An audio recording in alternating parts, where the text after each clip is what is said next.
Welcome to the Sustaining Creativity Podcast. I'm your host, Mari Reesberg.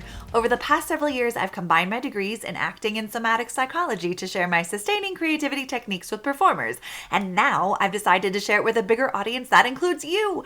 I believe we are all creative, and this podcast is all about that. I'll be interviewing people from all backgrounds, ages, and creativity experiences to share just how creative we all are. Today, I'll be chatting with Brenda Maxx Cumby McGee, fashion model, retired union carpenter, and founder and owner of Gott Street Blues. Please enjoy Brenda Maxx Cumby McGee.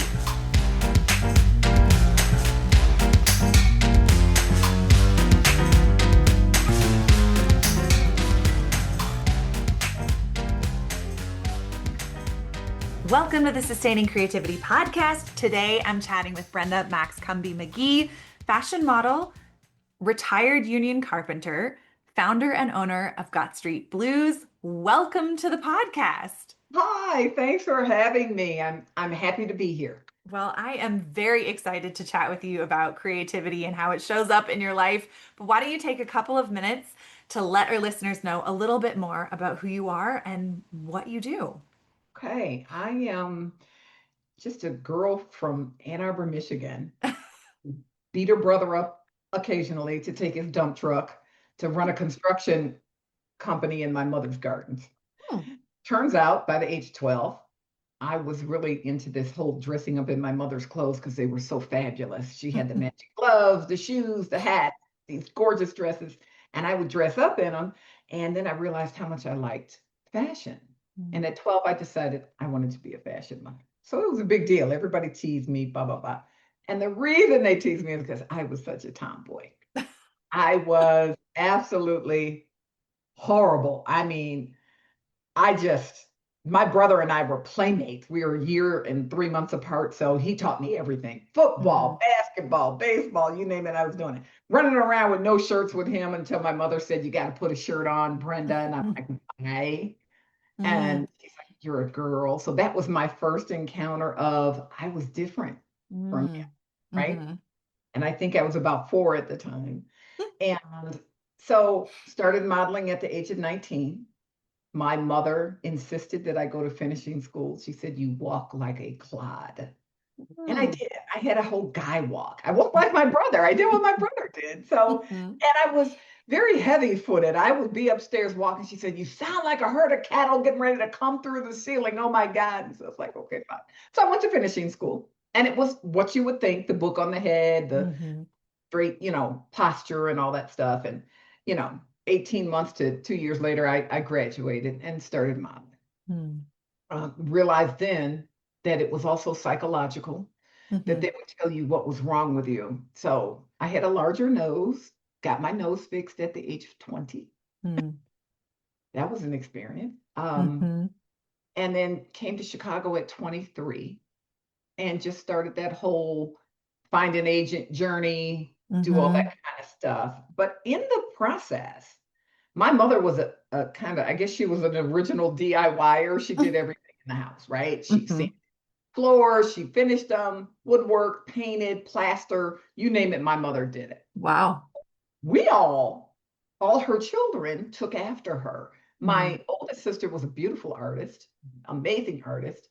Found out my father could draw too, and he also had architectural drawings that I didn't know about until I got into carpentry that my aunt and grandmother shared with me, and I was just like shocked. They're like, "Oh no, your dad's got talent." And it's like, okay, he never talked about it. So, and then, as I got older, I realized, God, man, I really need some safety, right? I need something. My parents were older parents, and my dad was getting ill, and he worked at Ford Motor Company. So I grew up in a union household.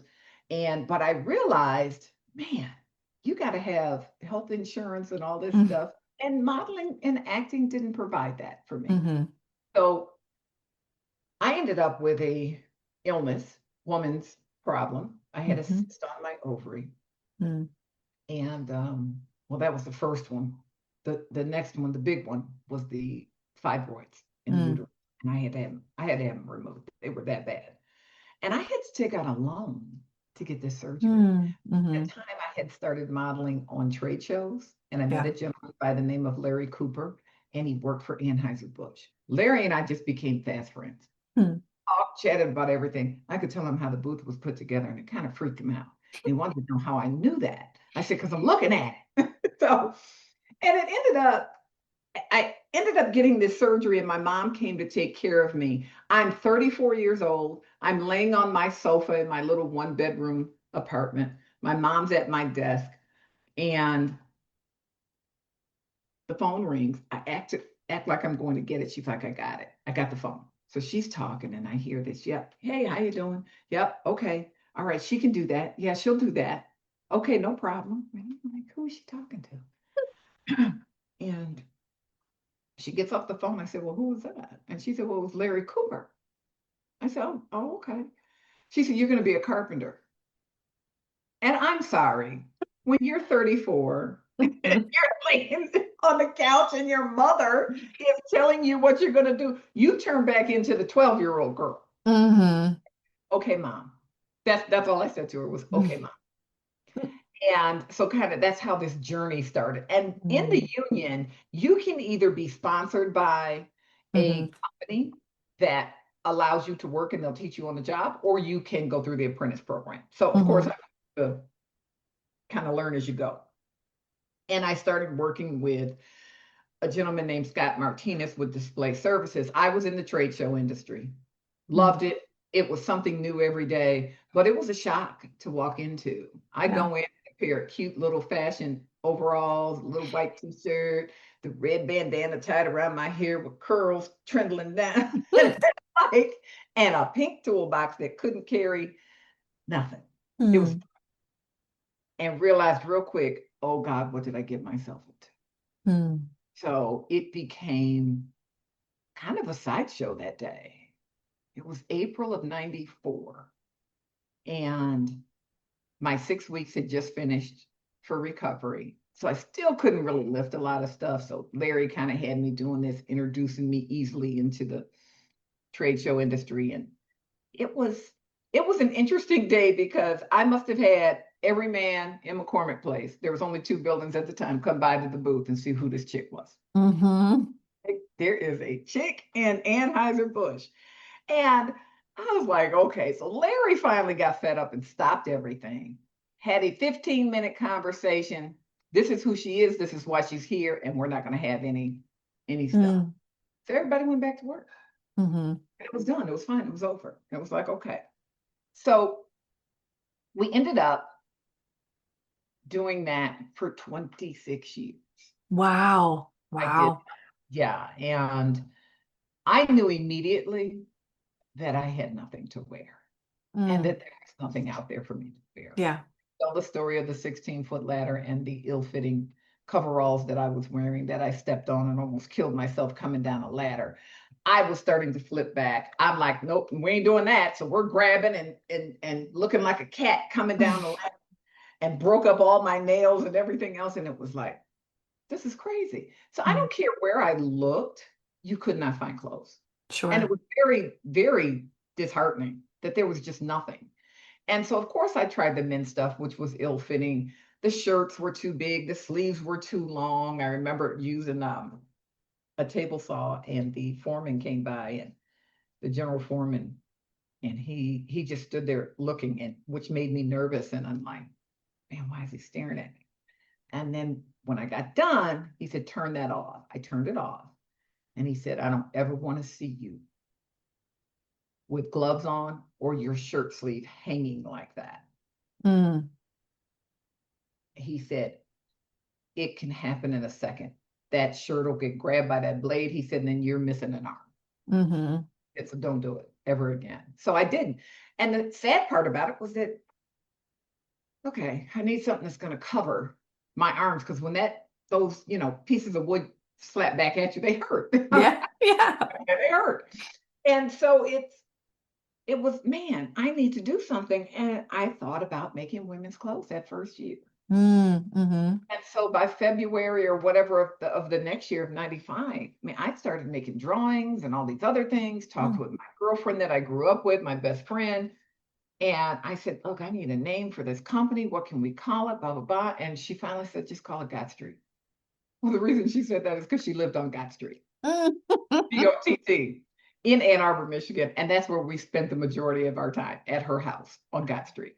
And I said, okay, let's add blues to it. Because, that'd be like blue collar, blue jeans, just making up stuff. So mind you, I did all the legal work, got it registered with the state and everything, and then realized I don't have time. I kept moving up in my job. And the faster I moved up, the less time I had because I was always at work. And when I tell you I was always at work, I was always at work. We're talking, I could roll that clock 24, 48 hours trying to get a show in. Sure. And then when I got promoted to steward, that became, you're the first on the floor, you're the last on the floor. And you had to watch all of your carpenters to make sure they weren't doing anybody else's work. And then you had to watch all the other trades to make sure they weren't doing our work. Sure. So it was one of those jobs that was confrontational, that fit right into my personality. Talk smack to me, I'm going to talk it back. I was an athlete all my life, so I know how to, Sure. and trash talk. And so it became this thing that was sitting here that I knew I needed, but I didn't have time to develop it, right? So let's fast forward to 2020, the pandemic hits. Yeah. I started as steward in 1999. So I had already done 5 years in the trades, and here I am now being a steward. I did that up to 2020. Wow. Because McCormick Place shut down before anything. The trade shows were just, can't get any people traveling, right? Everything was shutting down. And it was, the auto show was going out. I was doing another small show in between of the housewares. And I mentioned to my BA, hey, there's this virus out here and it's coming from China. And we have a lot of Asians come in for the houseware shows. And he said, I don't think that'll affect us. I said, I don't know about that. Because I'm reading papers that they're not reading. It was kind of scary when you go back and look, when Kobe Bryant had his accident and passed away. Here's the article of Kobe, but right next to him was the article about the COVID virus. Everybody ignored that side of the page, right? And so when it came, I got a phone call, hey, we're shutting down. I said, what? He said, we're shutting down everything. Everything's shutting down. There is no show. So we're talking March of 2020. And I'm sitting here like everybody else. How am I going to pay my bills? God, just ordered a puppy, the big boy you saw earlier, Sir Winston. And I'm like, I got a puppy coming. What am I going to do? How am I going to do all this stuff? My husband has already been retired for years. He's older than I am. He's a master electrician. I'm sitting here like, okay, you're just turned 60. I had turned 60 about a week and a half, 2 weeks before we shut down. I could retire full benefits. So that was it. That was the plan. Just go retire. And when I filled out the papers, my husband sent them in. I wasn't quite ready, but decided he should send them in for me. And I'm thinking, what am I going to do? I'm 60. I'm not ready to sit down. Husband said, why don't you start that business you've been talking about for 20 some odd years? So that's kind of how it got back to that. Okay.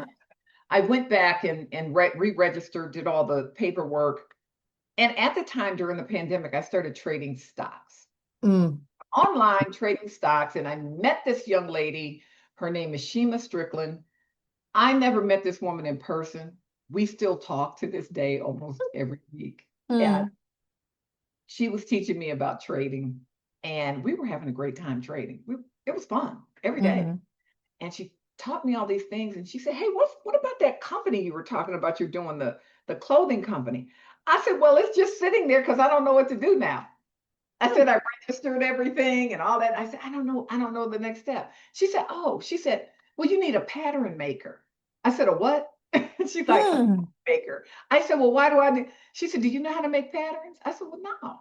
I said, but I made some drawings of what I want. She said, okay. She said, then you need a pattern maker. She said, I never told you, but I have a degree in fashion design. Oh. That's one of those blow your mind kind of moments. Yeah. And I'm like, okay, now I get why our paths crossed.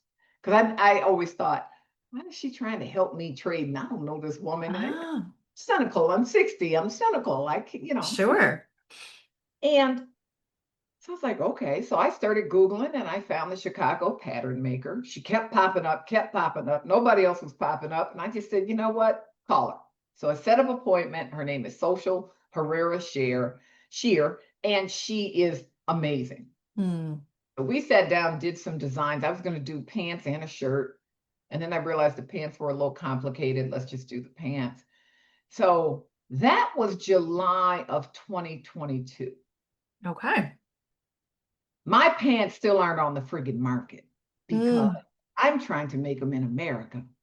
They're Mm. telling you bring manufacturing back, and then you're realizing there's a lot of people who aren't capable Sure. of Yeah. actually doing it. And I have a lot of bells and whistles. And the last manufacturer, I'm on my third manufacturer now, was like, oh, can you change this? Can you change? I'm like, no, I'm not changing the integrity of my product so you can make it. You told me you could make it. I told you Hmm. everything that was going on with this product. And so it just ended up, the last samples they gave me wasn't the size I asked for. It was not well done. I was just really disappointed. Hmm. And so I just had another meeting with the pattern maker, Social. And as I had said to you before we started, that women know how to pivot. Hmm. My pivot was, let me just put out a basic pant, Mm. basic work pant, no bells and whistles. Give women something they want, right? Hmm. Pocket. Don't we want pockets? We all want. Always. Always we want pockets. Yes. And so I'm putting out a basic pant. I'm calling it the basic Midland work pant. And the reason I came up with Midland is because a friend of mine that I grew up with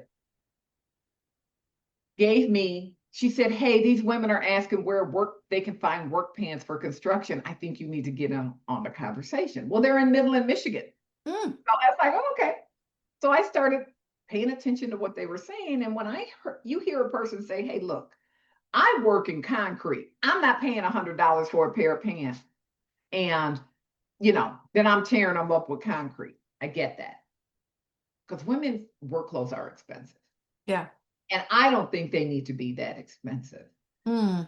especially when they're being made out of the country. Hmm. And I'm learning a lot about manufacturing that I I didn't, bet. and I thought I knew because I was, Miss Fashion Model, worked at the apparel center, all this stuff. But there's a lot of things I just didn't know. And so I heard what they were saying. So I said, that basic can't make sense. Hmm. Don't put all the bells and whistles on it. I mean, I got some bells and whistles for you. I put everything on those pants that I wanted when I was Mm. working. So in doing that, it was, um, hey, let's just do this. So that design meeting took less than 15 minutes Mm. because we already have the outline, the shell Sure. of what we need. Yeah. And hey, this is all we need to put on it. So Hmm.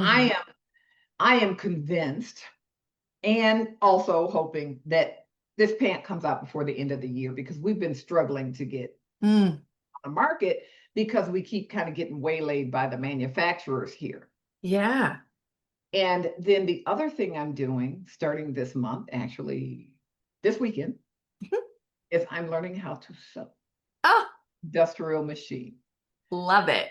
Yes, I get an email and it's like, learn how to sew, blah, blah, blah, sewing 101, industrial machines, yada, yada, yada. So as I'm scrolling, I'm like, oh, I got to do this. I need to know how to do this, right? I Yeah. used my mother's singer back in the day. I made a Hmm. dress or two. And I'm like, oh, I can do this. Whose face pops up but my pattern maker? And I just start laughing. So I'm like, hey, I'm registering for your class right now. Boom, registered. So I'll be learning how to do that for the simple reason, since it's so hard to find a manufacturer, be your own manufacturer. Sure. Be a micro manufacturing company. I And love I have it. this whole thing in my head about how to be a great boss and make Mm. employees happy. We Hmm. know women usually are the ones in the manufacturing industry running these machines. I know that there's a lot of women who want to work. and they Mm-hmm. can't because of their children, Yeah. right? Give their children a place to go. Why is it so hard to put daycare at a job site? I don't get that. I think it's easy. That is a very good question. Yes, Do I know the absolutely. logistics of how it's going to work? Nope. Not yet, but you will. But I will, right? I will. And so I said that's how this is going to work because everybody can't work full time. Mm-hmm. But if you allow a woman to be her own person, make her Mm-hmm. own money, you're Yeah, going to have a happier person in this world, and you're going to have a happy employee, absolutely. I right? love all of the journey, hearing the journey and where you're headed. I'm curious when, so much creativity has shown up in everything you've talked about, but what does it mean to you to be creative? It it's just my entire being because I was like that all my life. From watching my mother do her creative things to me being drawn to crafts and watching shows about crafts. And Mm. I think the most trustworthy, and I know it sounds weird, but the most trustworthy, honest people are those who can create things Mm. because they're honest in what they can do and what they can't. And they will Mhm. tell you, I can't do that. I'm gonna Mhm. try, but I can't, right? I mean, I'm that way. There's things I want to do, but I really can't do them. I've tried Mhm. my hand at certain things, and like my grandmother could knit and crochet. She was amazing. Mm. This woman could knock stuff out in seconds. So, of course, she has 4 granddaughters. She's teaching us all how to crochet. She looked at me and said, "This is not your thing. Grandma thinks you should do something else." I was so devastated. It was like, really? She's like, "Yeah, you're not good at this." And I wasn't. I just wasn't good at it. My Yeah. sisters, I have a niece that can crochet a hat in 15 minutes. And I'm looking at her like, how'd you do that? Wow. She's like, well, Yeah. Great Graham showed me. I said, well, Great Graham tried to show me. She said, yeah, she told me you weren't good at it. So I was like, okay, whatever. And so it's this thing about being creative that to me gives me that open honesty about who I am and what I can do and what I Mm. can. I know I that love sounds kind that. of strange to a lot of people. No, To I me, get it.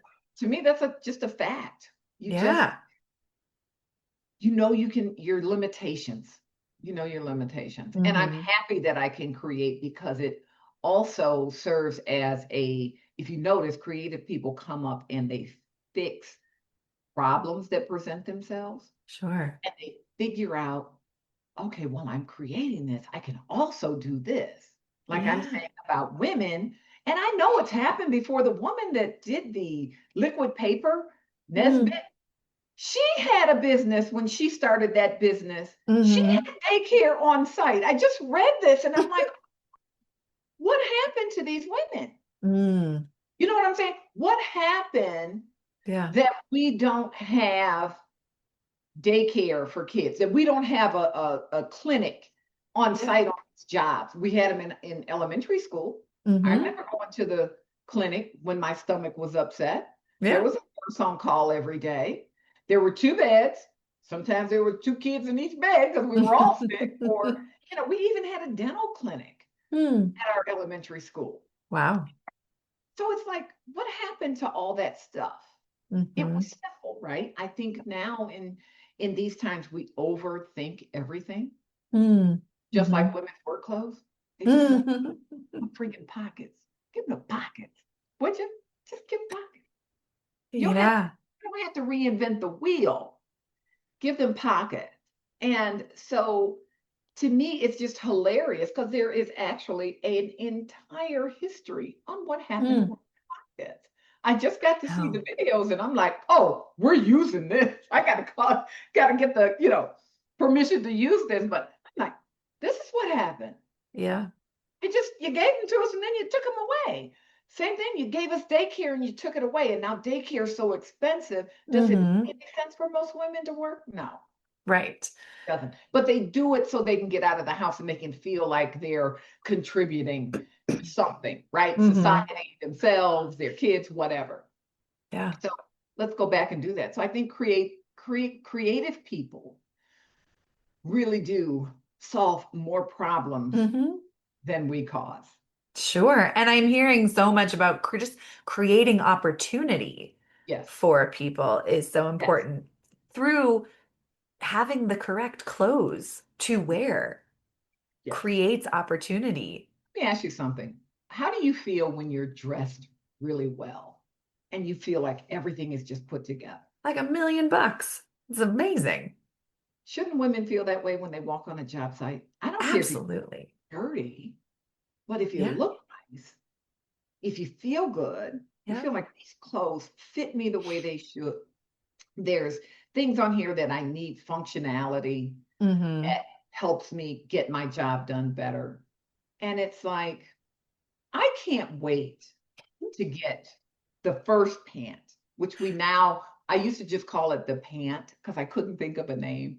And so I asked my girlfriend, my pattern maker is like, you ever going to think of a name for that first pant? I said, I'm talking to my girlfriend. She just comes up with stuff, right? Hey, Sheila, what can we call the pant? And she sat there for a hot minute. She said, let's call it the Windy City work pant. Oh, Okay, it works. It's Chicago. totally. So when we get the Windy City pant ready, I have decided that's going to be a custom pant. That's going to be Mm, made especially for your body love it. because it's going to be an expensive pant. It's expensive to make because there's so much stuff on it. Right. And there's a lot of things that it helps that are issues that some things I can't stop from happening, but I can make them slow down and you Mm, can actually have the pant longer. So I just said, since it's going to be expensive, and women do bitch about the cost of women's construction hmm clothes, I get it. They shouldn't be super expensive, especially if you're making them out of the country. Yeah. I'm not profit driven. If I make $100,000 a year as a retired person, I'm just excited, right? I'm excited. I'm excited. I'm like, I'm rich. Uh-huh. I got my retirement and I got this month. I'm rich. So I'm Mm, great, right? hmm If I make more than that, fantastic. But I want to make sure the people that work for me are actually making a living. Yeah. That's important because there's no sense in doing slave labor hmm and they hate your ass. Right. Because if they wanted to, they could jack everything up by just doing one thing wrong on your garment, right? Exactly. Make them happy to come to work, Mm, right? Make them want to come to work. And I think that's the biggest argument we hear from the Gen Zers. hmm I'm not coming to work for that little bit of pay. And I get it. Yeah. Yeah. I get it. I get it. We actually did a lot of stuff starting out. These guys in construction they were making two something an hour. hmm $2 and I think it was 265 or something they told me. I said, a what? Mm, Think about that. yeah. Now they're over, I think they're over 60. It was hmm 58 when I left. Yeah. But also understand the package, their retirement package, their healthcare package. So that really goes up when you're talking about the company that's hiring them. Sure. But you're paying people a fair wage. They're doing amazing work out here on these buildings. You see it every day in construction. And hmm it's dangerous. Yeah.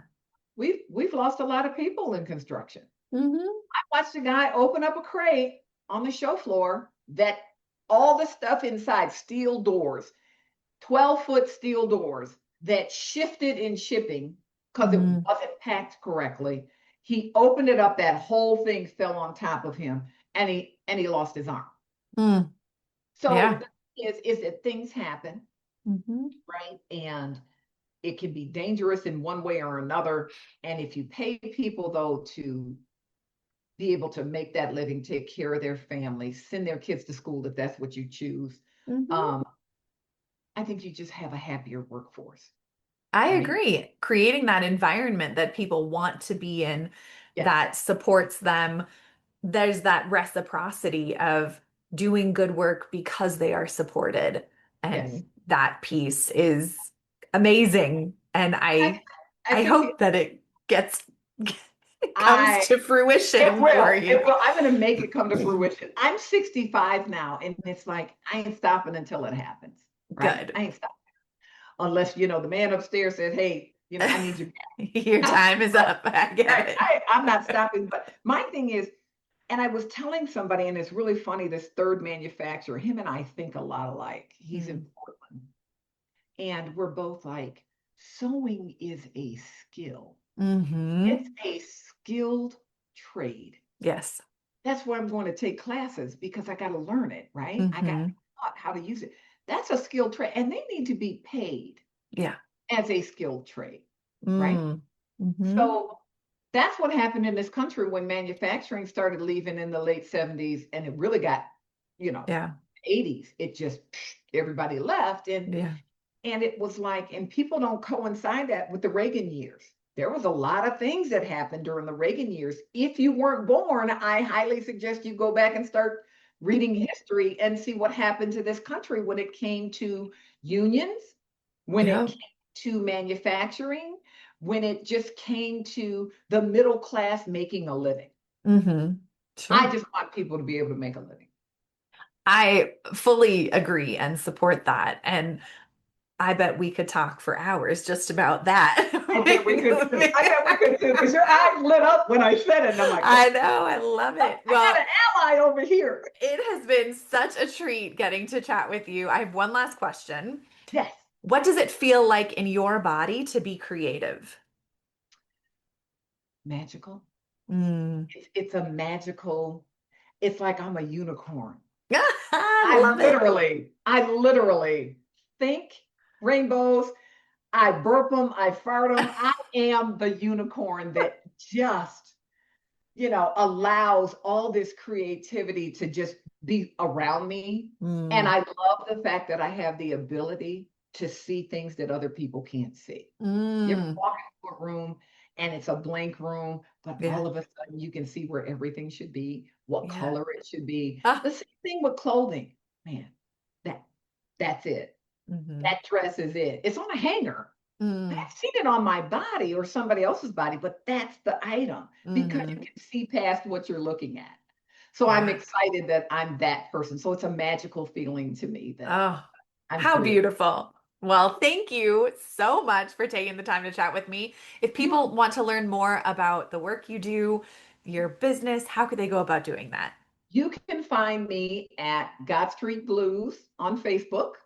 You can find me at Gott Street Blues Gott Street _Blues on Instagram. I'm also the boomer of TikTok. Okay. So I post a lot of stuff there, but I just call myself the boomer of TikTok. It was a joke how that happened, but because of my lack of technology skills, but I'm learning. And then you can go to our website, and I encourage anybody who's getting into the trades, or if you're in it, or if you're a DIYer, or even just call yourself a handy person, or you're in a job that you need work clothes. Come visit us at www.gottstreetblues.com, and that's GOTT Street, right? And we have all kinds of t-shirts and mugs and things for women who DIY, for all types of trades. My sister yelled at me. She's a project manager, so I had to make some project manager stuff. About that. Okay. And sign up, subscribe with your email, and then it'll give you the updates of when, this apparel is coming out, because it's been 3 years and I am chomping at the bit, and I'm like, we're going to get this out no matter what. I love it. Out this year, right? I can't wait. Well, I will put links in show notes so people have easy access. And thank you so much for taking the time to chat with me. I have thoroughly enjoyed it. This was great. Thank you so much.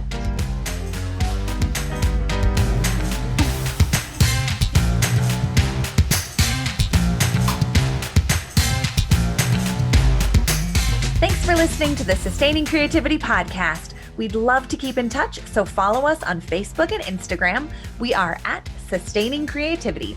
Make sure to subscribe to the podcast wherever you listen to podcasts. Tag your friends and family so they can listen too. We love to hear from you, so leave your reviews, comments, and questions. Check out our website, sustainingcreativity.com. for upcoming offerings and creativity coaching. Tune in Tuesdays for our next episode. And remember, with creativity, anything's possible.